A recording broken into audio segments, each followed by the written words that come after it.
Welcome to The Homemade Mother. My name is Jasmine, and this is my channel.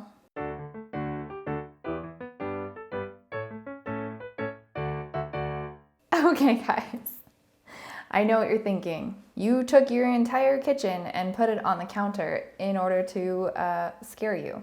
Well, I did take the majority of my kitchen and put it on this island, but I'm not doing it to scare you. Today, we are going to make my own cinnamon bun recipe. Guys, I know it looks super intimidating seeing all of this ingredients, but I have been doing a lot, and I do mean a lot, of research in the past few weeks trying to figure out how to make things rise. I know that sounds weird because in like normal baking, making things rise actually isn't that hard. Making gluten-free things rise is like virtually impossible, or at least I thought it was. I have learned that the stuff that I thought in previous videos isn't necessarily wrong, but it isn't necessarily right either.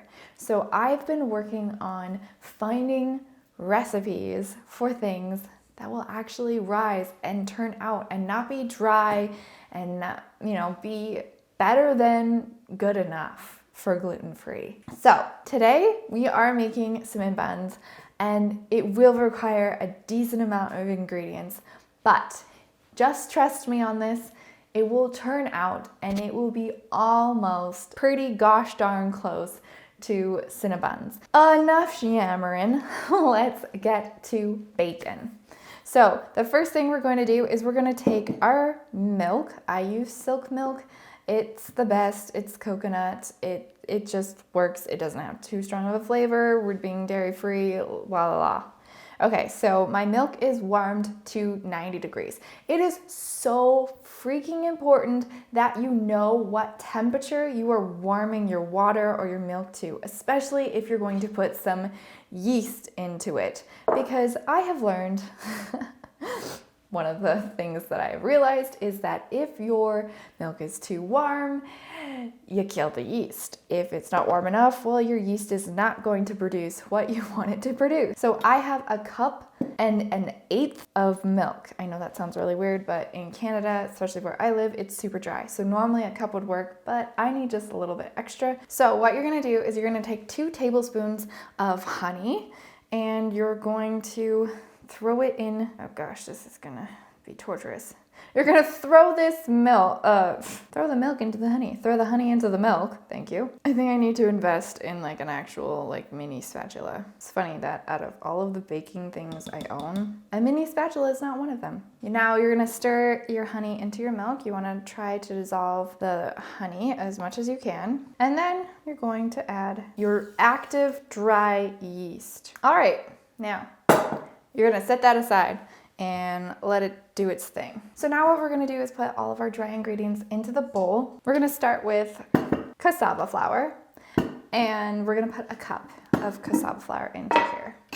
Then we need 2 cups of almond flour. That's 1 cup, 2 cups, and of course I get almond flour all over the place. Then you need 2 cups of tapioca flour. 1 cup. Now I have tapioca flour everywhere. Then we need 1.5 cups of arrowroot flour. Okay, 1 cup and a half cup. Making the biggest mess. There's flour everywhere. So then we need 2 teaspoons of xanthium gum. 1, 2, and a teaspoon of salt. All right. Now you're gonna mix that all together. Okay, we've made a disaster of the kitchen, which was the whole point. Now we are going to add our yeast milk honey mixture into our dry ingredients. Wow, my words are just not coming to me right now. I don't know if I mentioned this, but that was 2 tablespoons of yeast. I know it seems like a lot, but it worked. Okay, let's pour that in. Now you're gonna take your dough hook attachment and you're going to slowly let your mixture mix. Okay, and when it starts to look crumbly like this, then we're going to add our 2 eggs. Okay, and the last thing we're gonna add is 1/2 cup of butter. which is 1 stick of melt. Now the key here with your dough hook attachment is not to get impatient. You want it to take its time so that it kneads nicely. We want it to take its time. It'll take about 3 minutes roughly to mix together. Okay, you know it's done when you can't see any more flour at the bottom of the bowl. If there's still a little bit of flour, keep mixing. Don't rush this.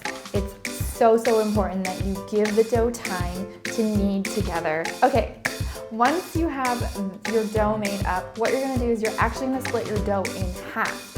1 half you're gonna use for your cinnamon buns. The other half you can either freeze, throw in the fridge, but you're only gonna use half the dough for cinnamon buns. So split it in half.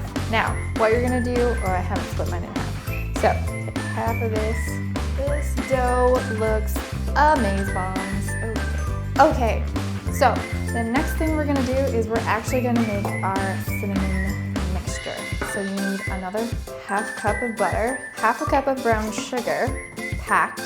If you ever have really massive chunks that are just not working, but you still have lots of butter, just take it out, move it out of your way. You can always soften it later, but use the stuff that's actually soft. Make sure you make a ginormous mess because that is what we're aiming to do here, make messes.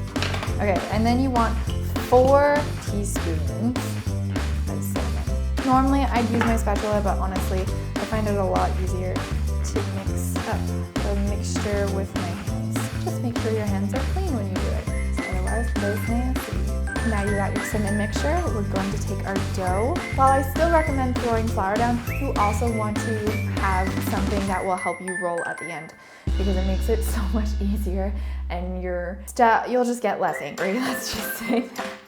So then you're gonna take your rolling pin, and I know I've said this before, I'm gonna say it again, the marble rolling pins are a lifesaver. They make rolling dough out so much easier. You should get one. And your goal is to try and make a nice rectangle shape. Ooh, and this is why we put flour down, so you don't break the dough. What I find with getting the right shape is you just gotta do a lot of rolling. Eventually, you'll get the shape you're looking for. Okay, what I love about this dough is it's actually, it's dough-like. You can actually move it and shape it and play around with it. So it's great, I love it. Now, you're going to take your cinnamon butter sugar mixture and slap it on.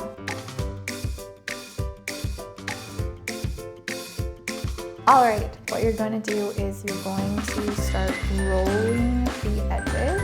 So I always start by lifting up my silicone mat because it's so useful. And you want to get that nice little curve in there. Now what we're going to do is we're going to slice it. Now we put it into a pan.